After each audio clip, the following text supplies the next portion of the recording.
السلام علیکم۔ حاجی ترنگزیب صاحب رحمہ اللہ کے ایک مشہور خلیفہ حاجی محمد امین رحمہ اللہ تھے۔ وہ اکثر طوائف کے محفلوں میں وعظ و نصیحت کے لیے جایا کرتے تھے۔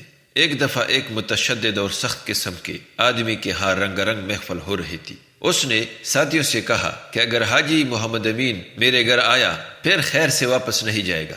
حاجی صاحب رحمۃ اللہ اپنی دن کے پکے تھے۔ انہوں نے کہا کہ میں نے اپنے بھائی کو نیک مشورہ دینا ہے، قبول کر لے تو بہتر، نہ کرے تو صحیح، میرا فرض ادا ہو جائے گا۔ آپ اسی محفل میں چلے، لیکن سب دروازوں کو بند پا کر اپنے مریدوں سے کہا کہ باہر تم کلمہ طیبہ کا ذکر کرو۔ آخر صاحب خانہ نے دروازہ کھولا، اندر پہنچے تو کسی سے بات نہیں کی۔ اپنی وہ مبارک چادر جس میں ذکر، اذکار اور مراقبے کرتے تھے اتاری اور رنڈی کے سر پر دوپٹی کی جگہ ڈال کر کہا، لو یہ میری بیٹی ہے، تجھے میں اپنے پردے میں لیتا ہوں۔ رنڈی کے دل کو یہ بات لگ گئی۔ اس نے کہا، حاجی صاحب اب اس چادر کی میں بھی عزت قائم کروں گی۔ آج سے اس گناہ کے پیشے سے میری توبہ ہے۔ یہ نورانی اور مبارک چادر ہمیشہ سے میرے لیے ستر اور پردہ ہی رہے گی۔ سبحان اللہ۔